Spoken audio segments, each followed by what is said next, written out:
Welcome back to Andersen Acres. I thought I'd talk a little bit about our quail today. I've gotten a few comments about them, and I hadn't really done any videos about them. You see them here and there, but you don't really hear me talk about them. So I thought I'd talk a little bit about the pros and cons of quail. Now these guys are Coturnix quail. You can get many different types of quail. You could get blue scale, you can get California Valley, you can get mountain quail. You can get a lot of different types of quail. We're partial to these guys because they're quite friendly. They're not super aggressive. They get along well as a group. We don't have to do a lot of separating, and they do really well in a smaller, confined space. All right, some breeds of quail need quite a lot of space. These guys don't. They also come in such nice colors, and they lay a ton of eggs when the sun is out. Now they do stop laying when there's not as much sun. So if you live as far north as we do, you have to give them artificial light if you want year-round laying.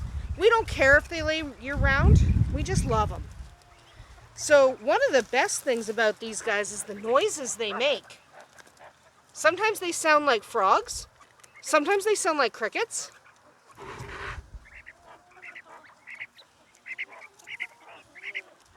Now, you might have been able to hear them there, that's why I went quiet, because they were making a little bit of noise.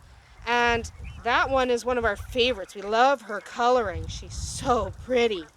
It is not breeding season right now because it's fall, so you notice nobody is missing hair, feathers on the back of their head. No one's missing any. Sometimes the females will miss the feathers on the back of their heads when the males are breeding them.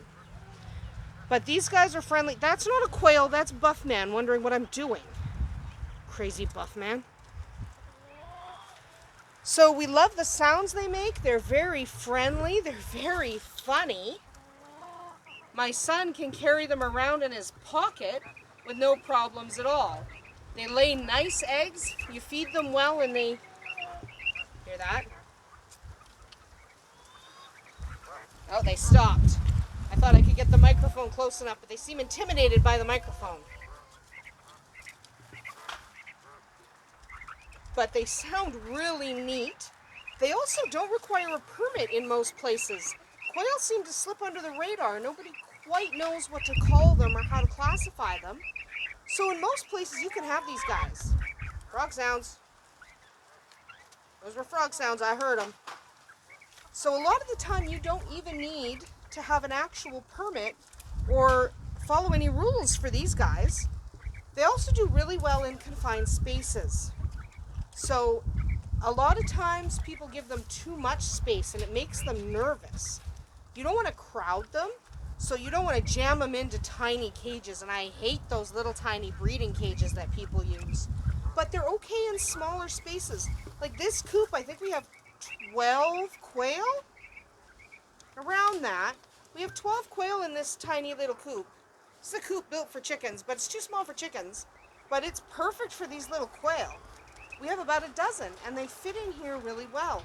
Nobody's upset. Nobody's stressed out because they don't have enough space. They see Tristan over there looking to get food, so they're like excited.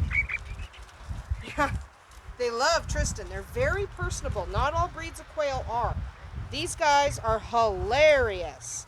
Okay, we just love them up. They're great. And the colors they come in are astounding. So about now, I would get asked a question about what's not to like about quail. There's actually not a lot, but there is something you should know about quail. They poop a lot. So quail are little, but the amount of poop they produce is kind of crazy. If you're wondering why they're getting all excited, they see Tristan. They know the difference between Tristan and I, and Tristan is the bearer of food. So they're just waiting for their turn at the food here. So that's why they're so happy. But back to the poop. They poop a lot.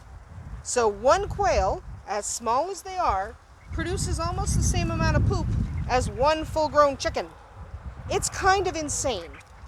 So the amount of cleanup, there goes one. You hear the fun sounds they make? It's fantastic, especially in high summer. They make a lot of noise. But so the poop can be an issue for some people. It composts really well and it composts fairly quickly, but it still can be a bit of an issue. Okay, it still can cause problems if you don't know what to do with it. So compost it quickly and you should be fine. That is really the only con I would have to say about these guys.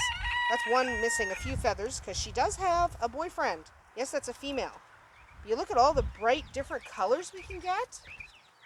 That cheeping is not Quail, that's Spot with her children. We're not talking about Spot today, guys. Shh. Trying to film you chickens. Anyway, hear that? He's calling to Tristan. That guy is actually calling to Tristan for food. It's really cute. They love him. He walks around with them in his pockets. So the only thing I don't like about quail is the sheer amount of poop they produce. It's not all that much fun. However, they are worth it. They are funny, they're friendly, they lay decent eggs. Hatching them is easy. I mean, really, I put them in the incubator, don't even add water to the incubator, and 17 days later I have an incubator full of baby quail. They're kind of insane. Okay, they're so easy, and they're so easy to look after. And they tolerate our winters, even with our minus 40-degree weather. 40 below, and these guys are fine. You don't even have to tarp them. They're fantastic in winter. They're easy in summer. They don't do the overheating thing like chickens do unless it gets really insane hot.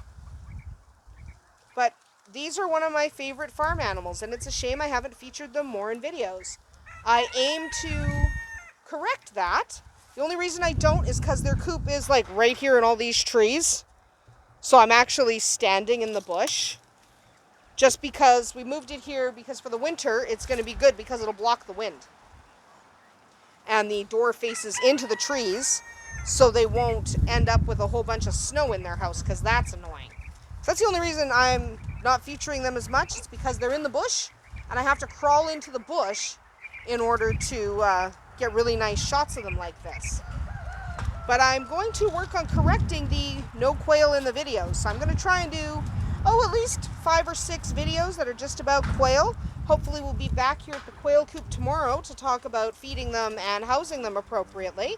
Because they're really easy, but there are some things that you should know about what to feed them and how to house them. So hopefully we'll come back and talk about that tomorrow. Thank you, Tigger. Tigger's a big crower here at Andersen Acres. But that's it from the farm for today. Hopefully you'll join us again tomorrow when we hopefully come back to the quail coop. See you tomorrow.